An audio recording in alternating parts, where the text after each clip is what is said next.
Okay. I don't know if the camera's on. I can never tell if this camera is on. We just have to roll with it.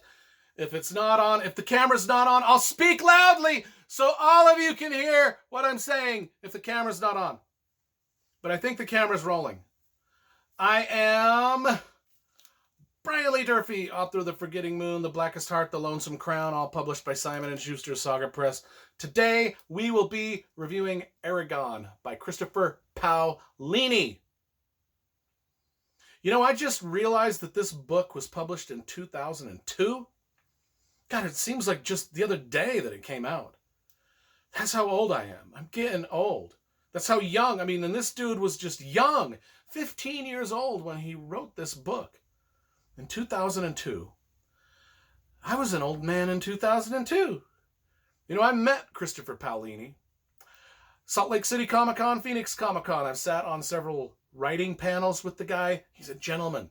Gentlemen, I can't believe that bearded old man was only 15 when he wrote this book.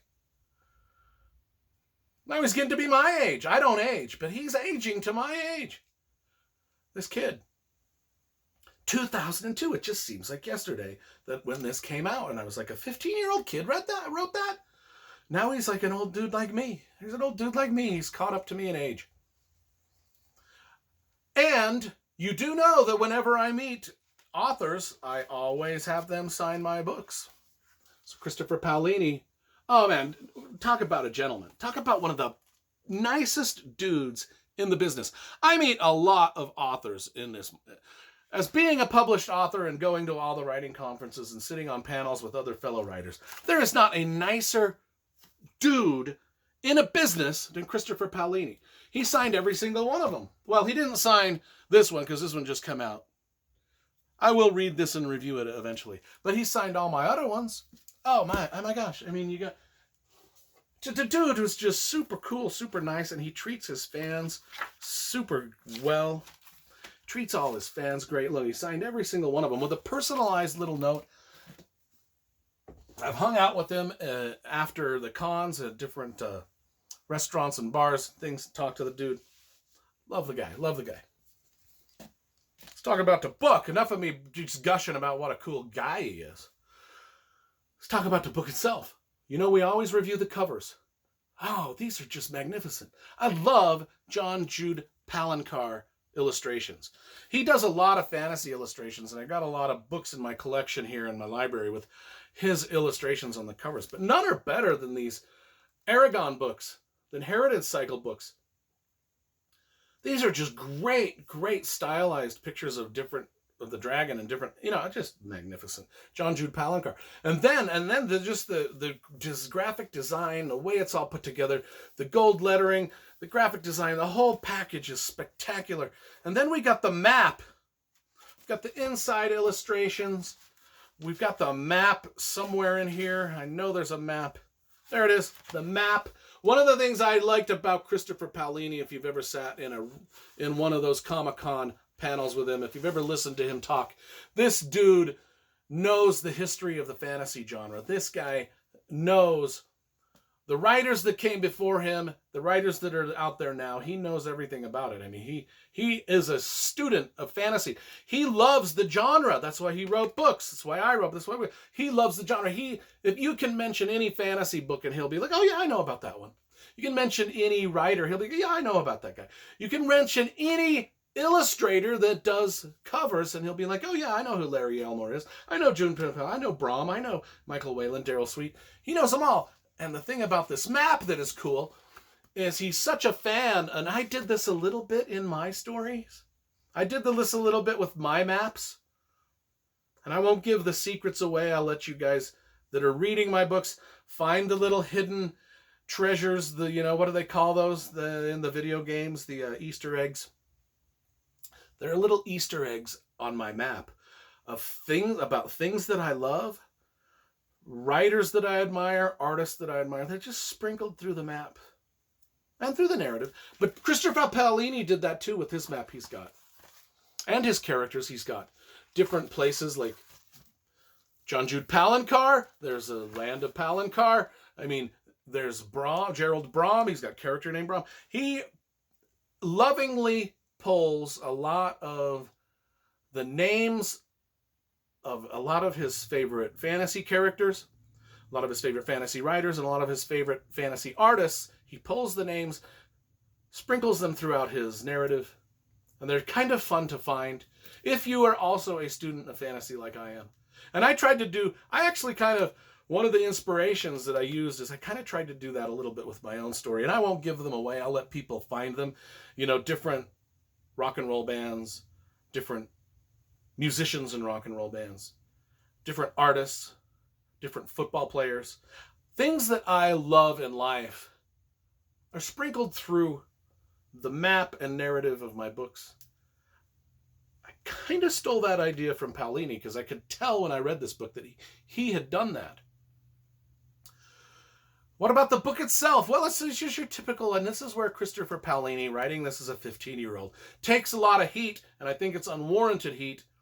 He takes a lot of heat because he was so young and he wrote a very derivative fantasy story akin to Star Wars and Lord of the Rings. People say, oh, he just took Star Wars, Lord of the Rings, combined them together, and just that's, so they kind of dismiss him as that. But that's wrong. I mean, we all of us, every single fantasy writer, horror writer, mystery writer, thriller writer, Western writer, literary writer, we all pull from the stuff that came before.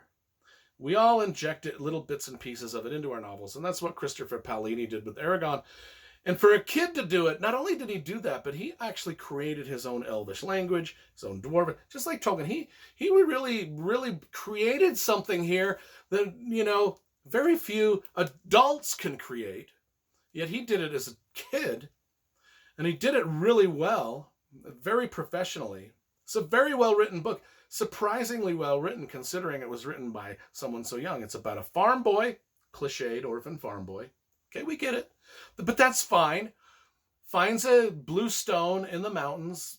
Turns out that blue stone is a dragon egg. The dragon is born out of the egg. He names it Saphira. He keeps it in secret. There's a storyteller, kind of a Gandalf figure named Braum. Gandalf figure named Braum that kind of tells him, hey, there's more to this dragon egg than you know. And then there's this magical sword. And they go on a quest. They meet elves and dwarves. And the quest is similar to Star Wars A New Hope. Sure, but that's okay. That's okay.